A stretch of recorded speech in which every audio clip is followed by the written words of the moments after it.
Joey, I got a question for you. All right, I'm shoot. If you had to recommend one TV show to a perfect stranger, you have to, right? No other Okay, option. I'm forced. Okay. And they would have to love it. Otherwise, they would kill you. What show? Oof.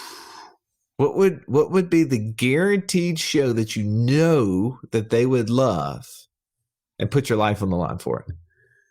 Man, I'll tell you, my go-to is The Office, but I will say it puts me at risk because the first time I saw The Office, I did not like it. Like the first episode, I watched with some friends, and I was like, I don't understand why they like this show. I don't want to, make them feel bad, but this was terrible. And then the more I watched it, the more I liked it. It was kind of like beer. It was like an acquired taste or something. Mm. So I may be dead by the time the guy likes the show, though. What about you? What's yours? Andy Griffith. Yeah, I think you're probably safer than I am on that deal. I mean, who can't like Barney Five? He makes the show for sure. I mean, this is a classic. I will watch Andy Griffith anytime at 11 p.m. at night that it comes on. Now, why are you asking me this question though? Well, that was, as you know, even though you and I were not in the same group, that was the icebreaker question within our Club 200 meeting that we just had, our mastermind group. That's right. Yeah, that's one of the standard meetings that we have within our mastermind that's just focused around networking and allowing people to continue to grow deeper in those relationships. So yeah, I thought it was a great call. Everybody walked away from it feeling like they're connected, and it's good because we're all in different areas of the country. So to be able to have that is super good. Well, that was just the lead into ultimately two other questions, which I think is kind of a great tie in today's podcast as we're asking our coaches what's working with them. Like, what's the quarterly update? Where are they at on their journey to financial freedom? And the other two questions we asked within our mastermind groups, our individual, like small groups, as we broke out, was what's working for you, what's not, and where are you stuck? And I think today's conversation, as we were able to ask JD and Mark, what were some of the things that was working, that wasn't working, what's on the horizon, gave great insight into the things that they're doing and how they're leading from the front. Yeah, and I love the fact that these coaches have different personalities than you and I, right? So you hear us every single week or every single month, rather, share our passive income ideas, what we're doing, the things we're learning. But we probably steer away from some of the things that both JD and Mark brought up today, just because they don't really fit our investor DNA as well. And so I think it gives a broader scope of where success can be. And maybe it's going to be that thing that helps you to take the action step to get to financial freedom, because you're like, wait a minute, I definitely resonate with what Mark said there or what JD said. And so anyways, I'm really grateful that we had this quarterly update, and hopefully we're going to do it every quarter. What do you think? Yeah, I think that's a great idea. All right, well, let's not steal any more time from it. Let's get to the round table and belly up.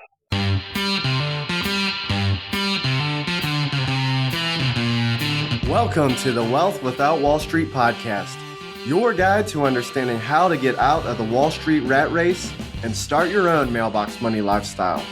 Now, don't let these handsome Southern draws fool you. These financial minds are teaching our country to enhance savings, increase cash flow, and create passive income, all without the help of Wall Street. Are you ready to break through? Now here are your hosts, Russ Morgan and Joey Murray. Welcome into the Financial Freedom Roundtable, where each week we break down complex financial topics so that you can more easily understand them, and more importantly, take action on your path to becoming financially free. If this is your first time, welcome. Grateful to have you in the room. My name is Russ Morgan. They call me the idea guy, mostly because lack of follow-through guy or bat internet guy didn't sound as cool to me. But enough about me. Let me introduce you to my co-host, the Italian Stallion. He's got the license plate cover to prove it, Mr. Joey Murray. Stallion, good afternoon. Good afternoon to you, Russ. Thank you. Thank you for another week of the roundtable. This is going to be awesome. Man, today is not about you and I. It's That's about right. the coaches. It's about hearing how they are getting to financial freedom for themselves. By the way, you guys hear Russ and I talk about what we're doing every single month. It's time. It is that time to bring the coaches into full vision. What are they doing? What's going on with them? What's working? What's not? And what the future looks like for them. Well, we have a goal this year for the community for 100 people to be able to fire their bosses. Correct? That's right. And so to me, this is the opportunity to highlight some of our coaches and what they're doing, just to be inspiration. As you said, Joey, we share our passive income report every single month. This is a chance for the coaches to be able to share theirs.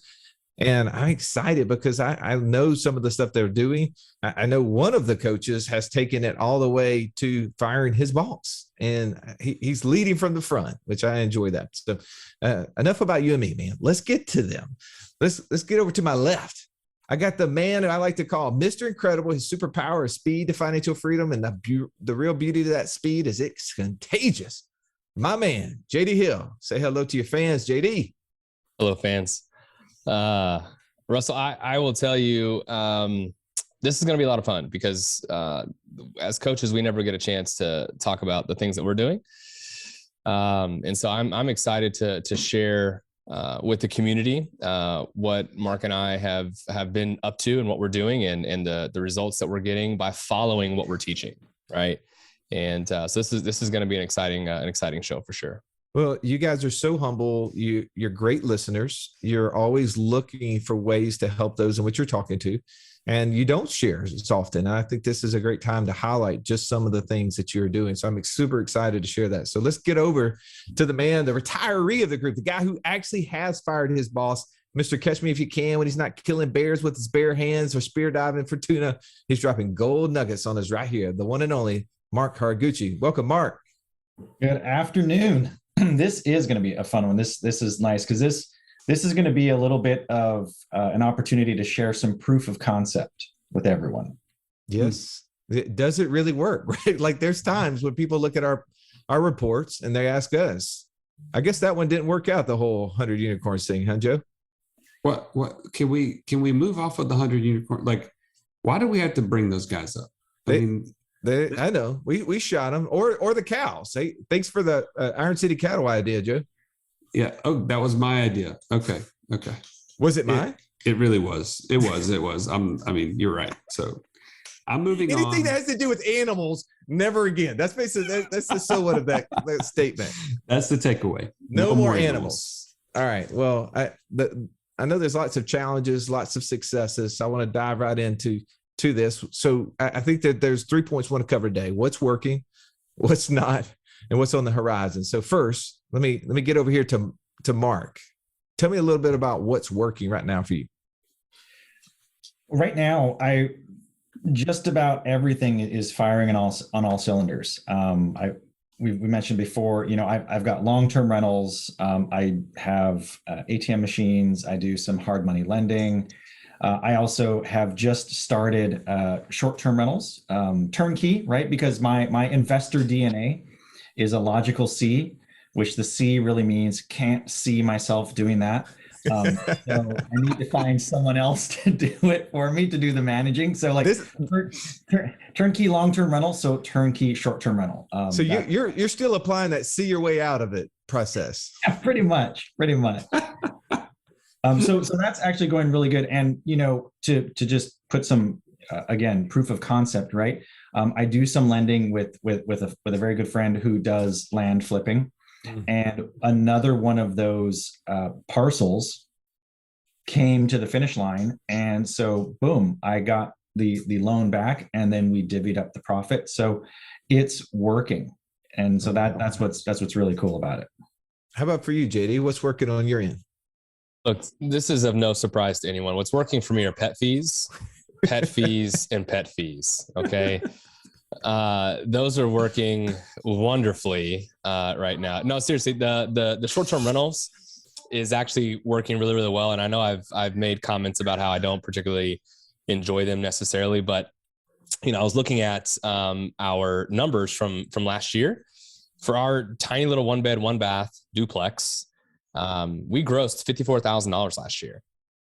And I know that is an actual unicorn, by the way, that's working. I get it.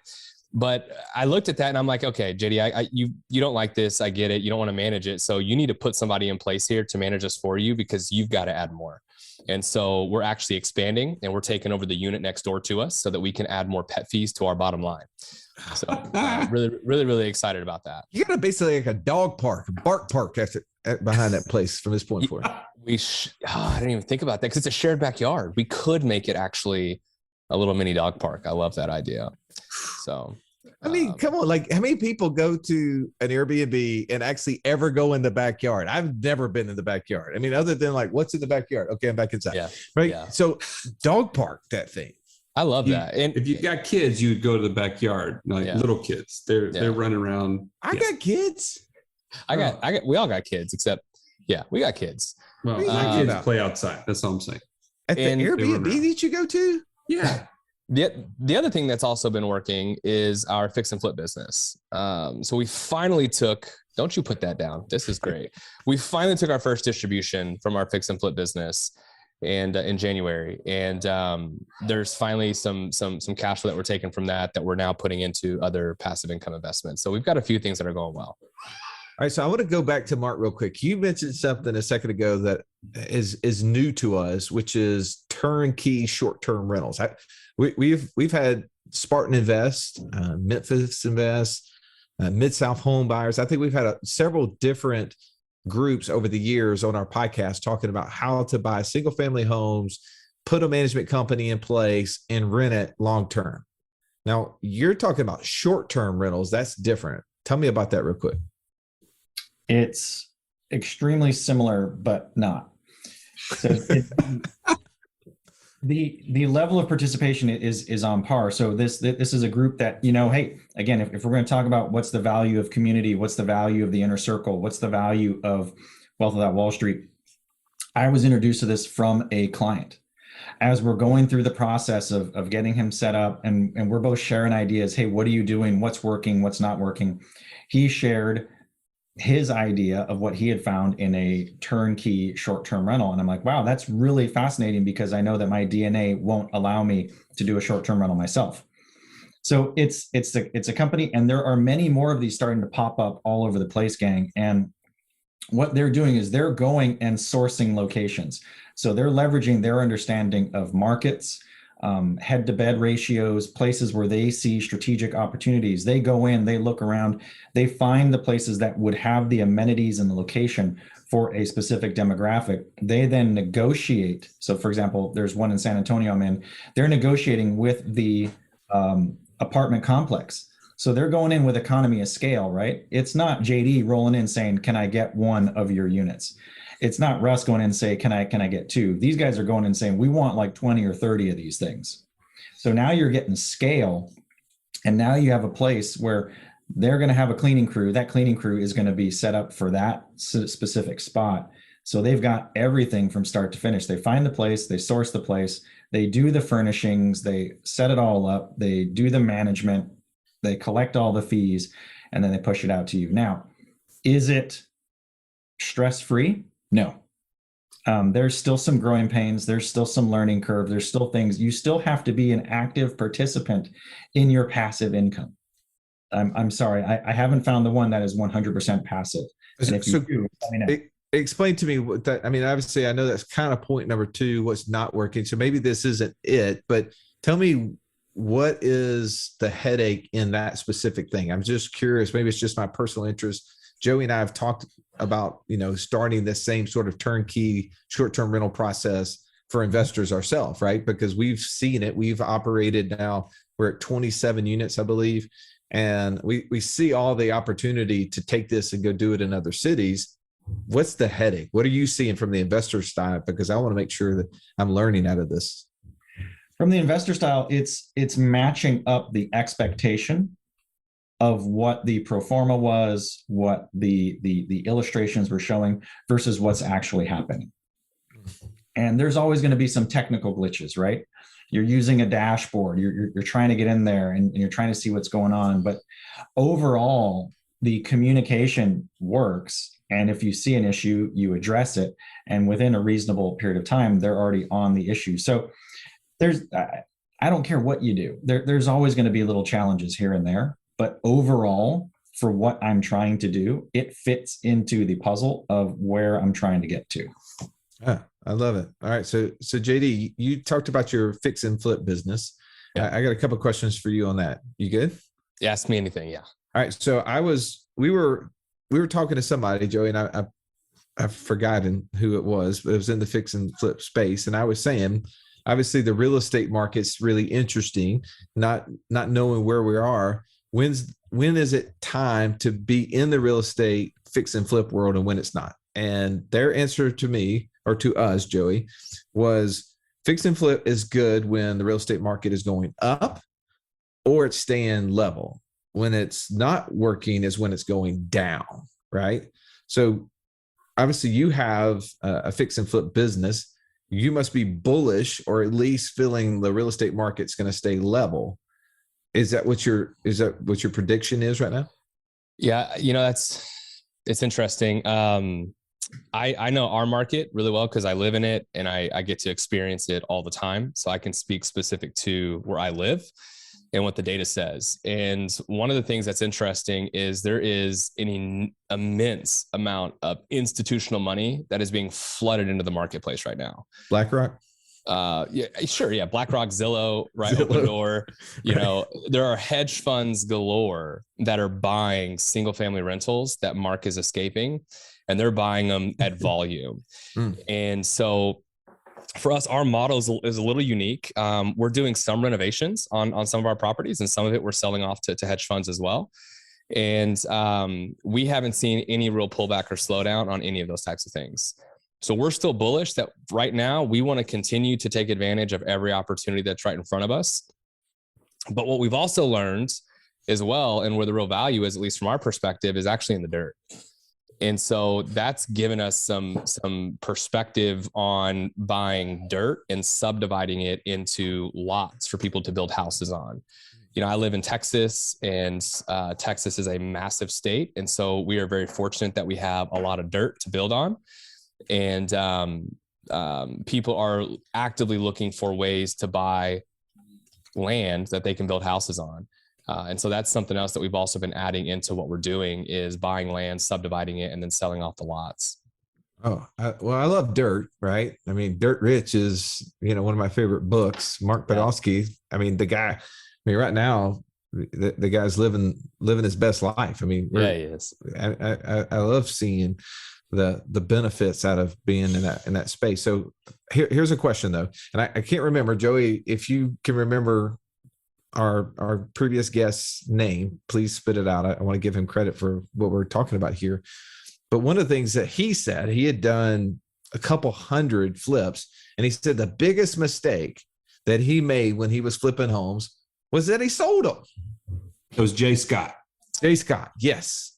So have you considered not selling them all, or at least not selling 100% of the house, right? Like, so maybe have you considered the option of finding a side investor who wanted to buy the property and put tenants in it, and you sold them 90% of it, and kept 10% of it to participate in not only appreciation gain, but also the cash flow gain? Yeah, we have. And I will tell you, I am not a landlord. That is not a game that I want to get into personally. I know a number of folks that fix and flip, and they'll buy 5 and keep 1, right? And that's kind of their motto, or their model, if you will, is they buy 5, keep 1, buy 5, keep 1, because they want to build the cash flow game. And for us, we don't want to be in that space. If I'm going to do it, we're going to do it on a short-term rental side, not on the long-term rental side. And so again, we have considered those types of things, but right now, with where home values are going and with rental rates, particularly in Texas, because we do have property taxes, it's hard to be really, really profitable on the long-term rental side because of property taxes. All right. Perfect. This podcast is amazing, almost too amazing, Russ. There's too many ideas and I don't know where to get started creating passive income. Well, here's the thing, Joey. I think one of the things you need to consider in that statement is, what is it costing you to not know? What is it costing you not to take action? I love the statement that says you don't have to be great to start. You just have to start to be great. If you're struggling on where to start, you have to know what type of investor you are. Know your investor DNA. And if you want to learn more about this, you can join us in our Passport Challenge at wealth.wallstreet.com/passport. Get started today. All right. Well, let's talk about what's not working. Coming back to you, Mark. Tell me what's not working right now. Oh, man. So this one's been a long time coming. It's been about 3 or 4 years or so, I think. 2 or 3 years. Got into a Burr property, was, going through some connection groups, finding, people that were doing turnkeys or burrs, and pulled the trigger on a burr out of an East Coast place. And it's just been, there's so many colorful words I could use right now, but this is a family podcast that I'll refrain from that. So it's in the, I'd say we're in the bottom of the 9th inning in terms of the lawsuit. And the court date is the first week of March. COVID gave these guys a 2-year stay of execution from actually having to go to court. And all I asked for was my money back. So it was a burr. You were supposed to buy it cheap. They were supposed to do a bunch of work to it and then put tenants in place and have a rent guarantee. Well, I purchased, but they never did any work. They never put tenants in place. And all the while, when questions were coming in, yep, work's all done. Yep, tenants in place. I said, great. Where's the rent check? Crickets. So when you finally go and you figure it out, you actually find out the city of this area has actually put a lien against the property because the property is derelict and uninhabitable, which goes against the city codes. So I'm about ready to be pulled into a lawsuit in that city because, quote, I bought the property. But thankfully, I found a lawyer who is actually pretty good in that area. And he got me, number one, out of the receivership with the city, got me out of that, got about 80% of my money back from getting out of the deal, got all the paperwork pushed around so that I'm not in any way, shape, or form in dereliction of duty in the eyes of that city. But now we're at the finish line trying to get the last bit of money back. So really quickly, for those who don't know the term burr, explain that to us. Buy, renovate, I get lost in the R's. Buy, reno, rehab, rent, refi, redo, rinse, repeat, rerun. Run around, it sounds like. Lots of R's. Repo. Looks, it sounds like you get a lot of things in there. Okay, I just didn't want anybody to miss, that acronym. I know that's a common real estate term, but it's even in those who know what it is, don't necessarily know all the R's, right? So that's But let me make sure I understood, Mark. This was like you could do a burr on any property in your local, like where you live. You could go and purchase it yourself. You could rehab it. Then you can get a renter in and then refinance it. In this case, you were expecting this to be like almost like a turnkey burr where they were going to do all of those operations, correct? Yeah. So you're not present locally. They're saying they're doing all this. They do none of it. And that's the issue that we're facing. It's not that the burr was a bad strategy. It was the operator that you trusted to follow through on it. That is correct. Got it. So JD, could I hire you to be my burr master? You can't afford me. Exactly. You absolutely could. Yes. Because again, that's what we're doing, right? In a sense, we're just not doing the rehab or the renovation part, but you buy it at a discount. You renovate it, add value to get it back up to comps, whatever the market, value is of homes in that area. You put a renter in it for 6 months and you refinance, get all your cash out, hopefully, and then you just repeat. I know I'm about to state the obvious. I'm confused. You just said that you don't rehab. I thought that you were in the fix and flip world. We do some rehabs. But like I said, a lot. So you're just in the flip world. We're in the flip world. So look, to put into context, right? So in 2019, which is when we started, we flipped one house. 2020, we did 6. Last year we did 45, and this year we're on pace to do over 200. And what we've figured out is a really neat niche especially in our area, on buyers that are actively wanting to buy single family rentals. And we've just figured out their buy box. And so we're just buying these houses and selling them right to an end buyer within 30 days of taking title to the property. I mean, in essence, you're just wholesaling properties. We just have to own it first. But yes, we're basically another wholesaler. Yeah. Okay. Yeah. Cool. I love it. All right. So clearly that's working. What's not working? What's not working? I got involved in a crypto investment, and within no, not yours. No. That's actually been wonderful. I was about to say, what are you talking about? No, those have been great. This was something different. And here's my thing. I'll just full disclaimer here. Every crypto investment that I've made has been with zero research done on my part. Zero. Because I haven't had the time. So I've just trusted people to give me good advice, and knowing that obviously it's on me if it doesn't go well. So I don't blame anybody, but I made a crypto investment. I'd heard one person bring it up, and then another person brought it up, and I'm like, oh, I respect both of these people. I'm in. And within a matter of probably 60 days, we've lost like 78% of our investment. Is this the one thing that I was on a call with you about, and you were like, this is absolutely what I'm doing? I'm like, I don't know about this thing. Yes. Because here's the deal. I could have either like 10,000x my return, right? Or I could have lost it all. I was expecting, though, if I was going to lose it all, it was going to take more than 60 days. Let's just be honest. I wasn't expecting it to happen so quick. And I essentially got into a Ponzi scheme. And so I'm still trying to figure out how to actually get what's left of my money out of that deal. So, hey, look, I've done the same thing, but it was a casino, and I knew what I was walking into. I didn't pretend. And if you look at our hierarchy of wealth, the money that I put in there is at the top of the pyramid. I mean, it's money that I could afford to lose. It's like I didn't put, gobs and gobs and gobs of money in there. It was money that I could afford to lose. And if I lost it, I'll take it on the chin and we'll just keep moving. It wasn't with money that I could not afford to lose. Well, then let's be clear. Your strategy in this, was it a speculation, like an appreciation, accumulation kind of strategy, buy low, sell high? Yeah, the strategy was basically you put money in, and at the end of 365 days, that investment was going to turn into a multiple 7-figure return, which on the surface sounds too good to be true. And it absolutely was. Oh my goodness. But just to be clear, we're talking about passive income. Yeah. And that was not a cash flow play. It would have been in 365 days, but in terms of, immediately drawing income off of it, no, there was not a cash flow play. No. Immediately, no. Immediately. No. I've heard all I needed to hear. This is hey, look, the first rental property I ever bought, guy came to me and said, man, I got a deal for you. I bought this apartment complex. We renovated the whole complex. We turned them into condos. We've sold all of them.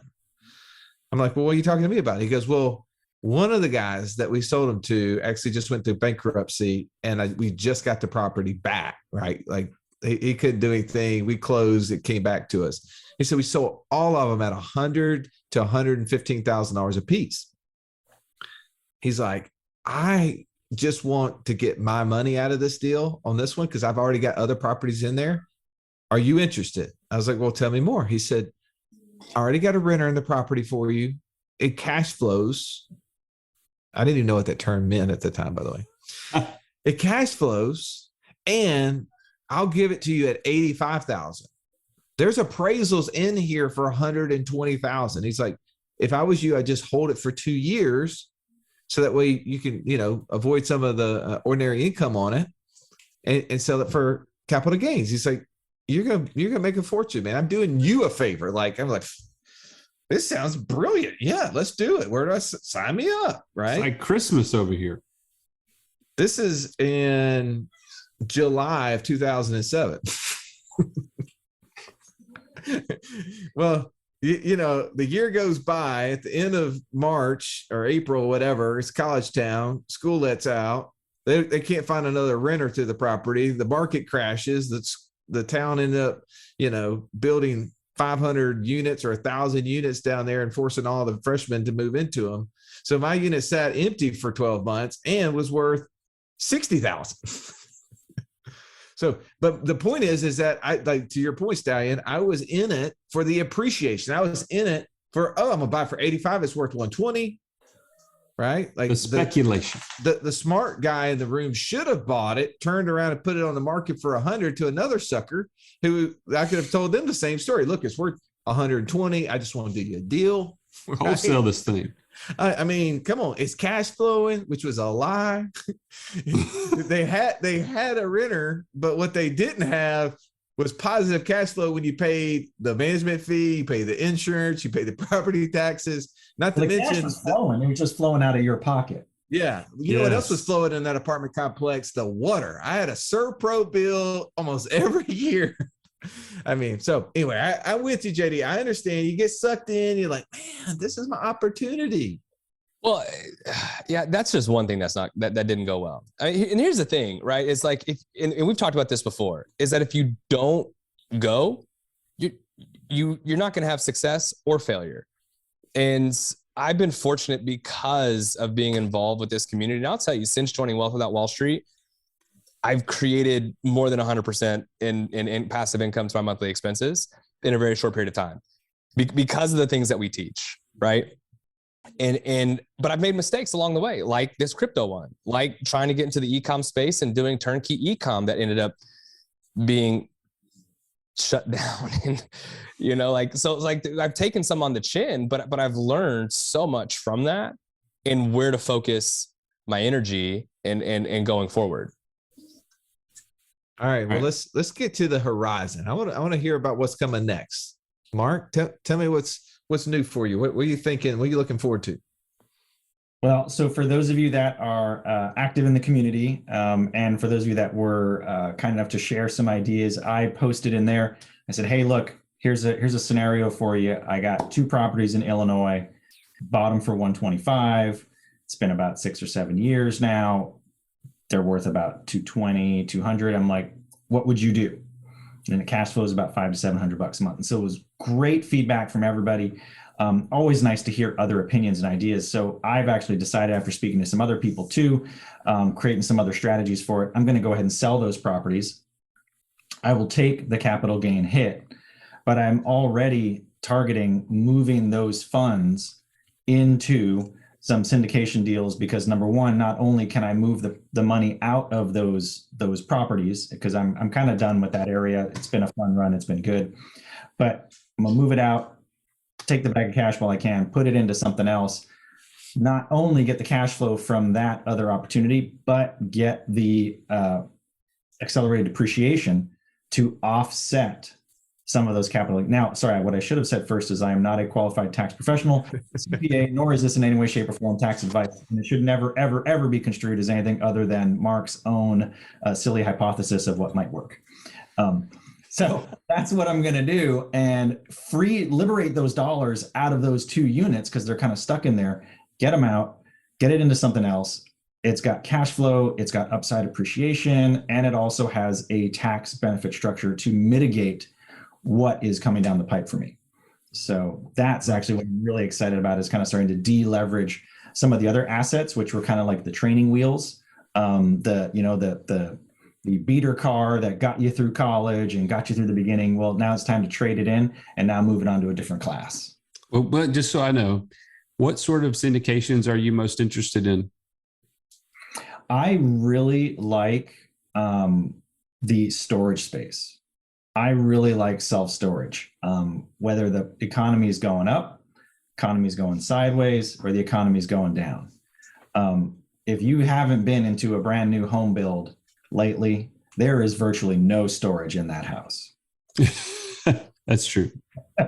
And people don't want to get rid of stuff. And you know what? If there's an economic downturn, people are going to downsize. They don't want to just jettison everything, so they'll go put it in a storage unit.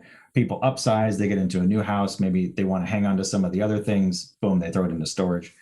So I really like the storage space. Cool. How about you, JD? What's on the horizon? Man, Russ, I feel like I'm a lot like you, and maybe Joey as well, but I feel like Joey's a little more disciplined and focused. I get shiny object syndrome.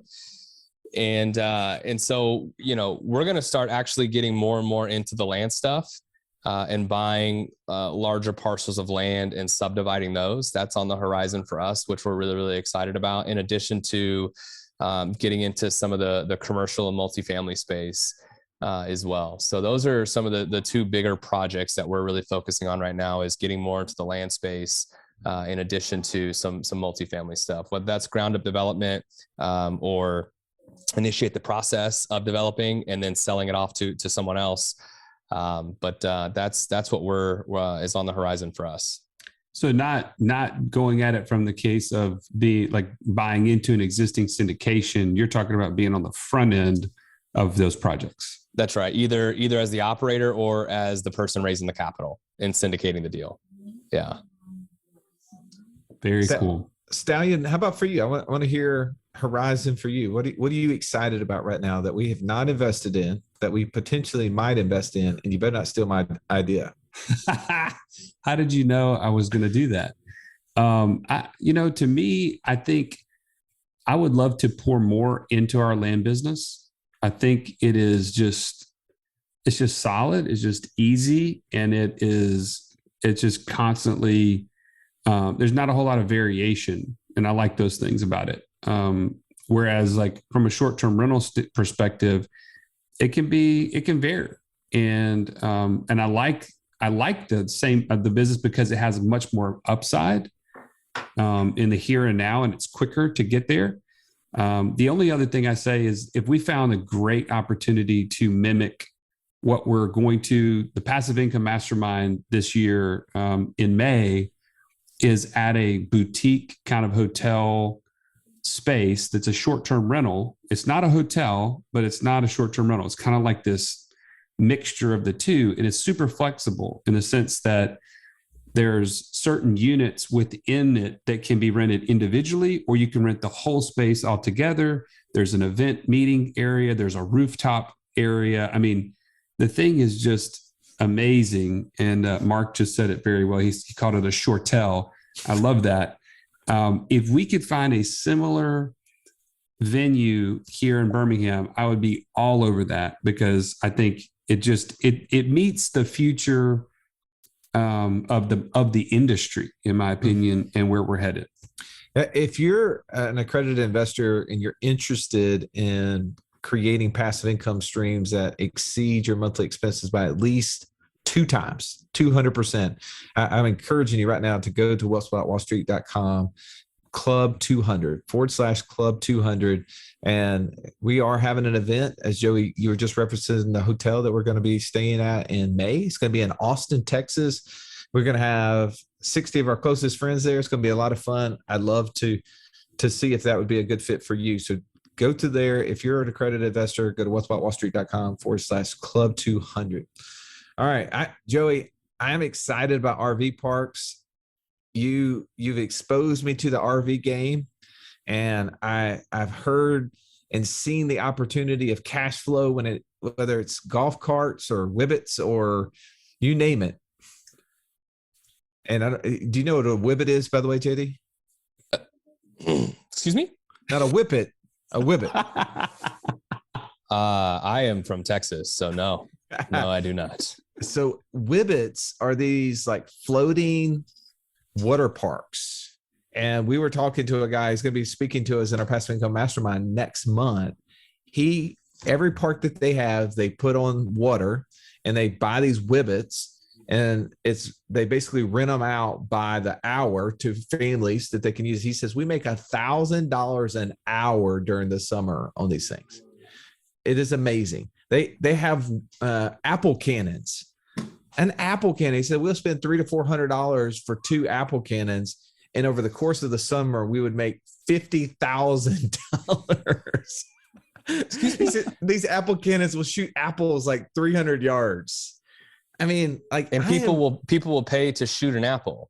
People will pay to see a monkey dance. I would pay money to shoot an apple 300 yards. I would just, you do realize that if you're on the water, like I'm going to try to find the skier that's out there. And I'm just be like, it's like Top Golf with the guy that's running around trying to pick up the balls. It's Top Golf, but with an apple cannon. It's called a potato gun, and you just put an apple in it. Hey, They didn't revolutionize anything. Put whatever vegetation or produce you want to in this thing, and just as long as it makes me $50,000, I mean, I'm good. This thing's spitting out green. That's what I know it's spitting out.